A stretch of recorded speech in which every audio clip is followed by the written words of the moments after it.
We all remember the Outlanders as the bitter and rebellious group of mostly lions and hyenas, led by the fierce Zira. Living on the harsh outskirts of the Pride Lands, they were sworn enemies of Simba and his pride. But who were the Outlanders before they followed Scar? Did they once live in harmony with the Pride Landers? Or were they always on the edge of society, left to fend for themselves? Were they truly loyal to Scar? Or did something else drive them into becoming the outcasts of the Pride Lands? Get ready, because you're about to find out the real history of the Outlanders. In the Lion Guard series, we learn about the meaning of the Lion Guard, when Rafiki and Mufasa explain to Kion, Mufasa's son, what the meaning is behind the special roar. Because if a lion has this gift of the special roar, it makes them the leader of the Lion Guard. They tell him that all the lions who were ever leader of the Lion Guard will roar with you when you use the special roar. What makes this roar so powerful? We also learn that the Lion Guard is a group of animals that protect the Pride Lands from any harm. This tells us something important. If there was always a Lion Guard, then there must have always been threats to the peace of the Pride Lands. But who or what were these threats? We'll get to that later. The other surprising thing we learn in the Lion Guard series is that Scar was also once the leader of the Lion Guard and got the gift of the special roar. Back when I was leader of my Lion Guard. But unfortunately, Scar being Scar used this roar for evil, which shows us that he has been evil since he was young. He used the special roar to destroy the lions in his own Lion Guard, because he thought he should lead the Pride Lands alone. By doing this, he lost his power of the special roar, because if a lion uses the roar for evil, he will lose the power. So, it's entirely possible that some of the lions who became Outlanders were always quietly loyal to lions like Scar, lions who thought they knew better, which could have been one of the threats that the Lion Guard had to fight. These lions could have believed in a different vision for the Pride Lands, one where strength and power mattered more than peace and balance. They might have supported Scar in secret during Mufasa's rule, waiting for the moment when he could take control. Scar's rise to power wasn't an isolated incident. It was part of a long history of power struggles and divisions in the Pride Lands. When Scar finally became king, it was likely a moment of validation for the lions who had supported him from the shadows. For these lions, Scar's rise to leadership confirmed their belief that strength, cunning, and ambition were the true qualities of a leader. They had long felt that Mufasa's peaceful and balanced rule was too soft and idealistic, and Scar's victory seemed to prove them right. Under Scar's reign, these lions may have believed they would finally gain the recognition and influence they had always desired within the Pride Lands. However, Scar's rule brought destruction instead of a good life. His failure to maintain the circle of life led to complete chaos, and what had once seemed like a strong leadership crumbled before their eyes. But despite Scar's shortcomings, these lions remained loyal to his vision because, in their eyes, Scar's ideals, valuing power and control over balance, were more important than the immediate consequences of his actions. When Simba returned to defeat Scar and reclaim the throne, these loyal followers were not simply defeated. They were cast out along with Scar's other allies because they were seen as dangerous traitors to the Pride Lands. This shows that their loyalty to Scar possibly didn't begin with his rise to power. It had likely been simmering for years, possibly even before Scar was born. This theory helps explain why Zira and her pride are so committed to Scar's plan. They didn't just follow Scar out of fear. They truly believed in his vision for the Pride Lands. And, given the history of conflicts in the Pride Lands, it's possible that there were always lions like them, quietly opposing the peaceful reign of Mufasa and the other peaceful leaders before him. They waiting for a leader like Scar to bring their beliefs to the forefront. But while Scar had both lions and hyenas on his side, their alliance was always weak. Scar used fear to control them. For example, in the Be Prepared scene from The Lion King, Scar made it clear to the hyenas that if they didn't follow him, they would starve. Therefore, the hyenas stayed loyal to him, because they are always desperate for food. Scar didn't only use fear on the hyenas. The lions who followed him also knew Scar was dangerous and would punish anyone who challenged him. Even if some of the lions believed in his ideas, they knew Scar ruled with cruelty.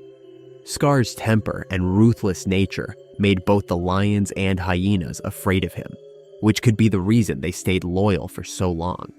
However, everything changed during the final battle when Simba returned to reclaim the throne.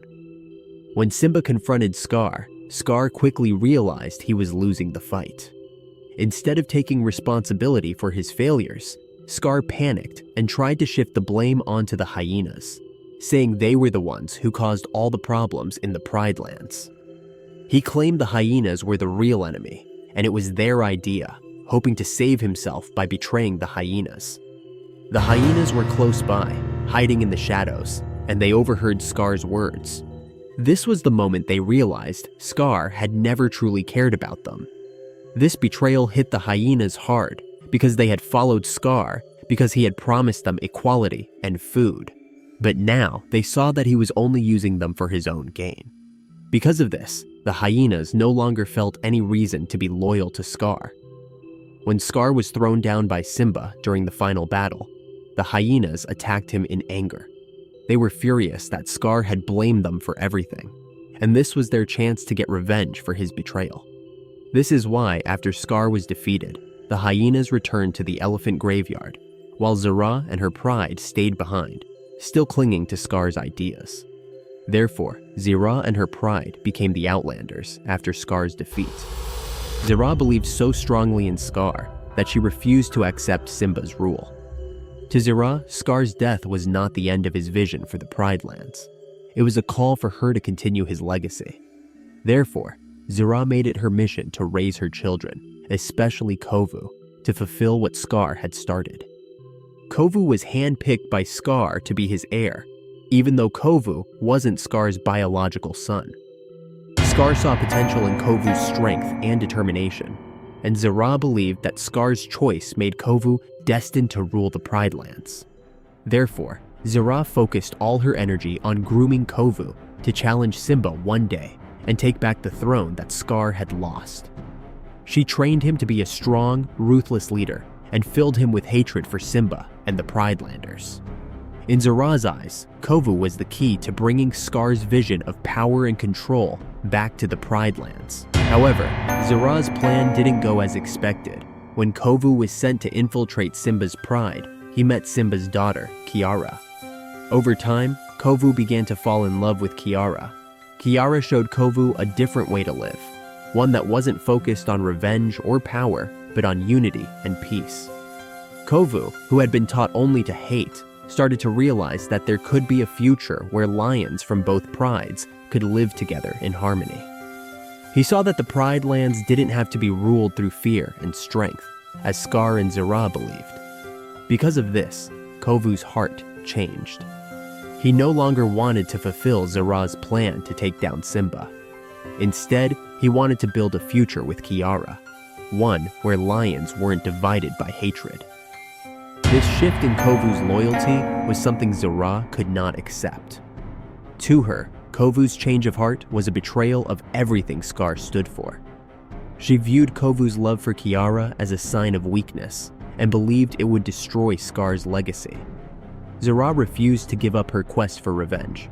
She believed that Scar's way, ruling with strength and fear, was the only way to lead the Pride Lands.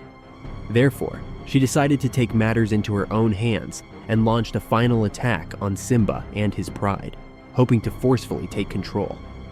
But in the end, Zira's blind obsession with Scar led to her downfall. During the final confrontation between the Pride Landers and the Outlanders, Kiara steps in and tries to convince Zira to stop the fighting, offering her a chance at peace.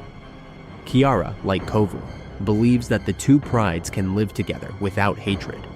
But Zira, still full of anger and revenge, refuses to listen.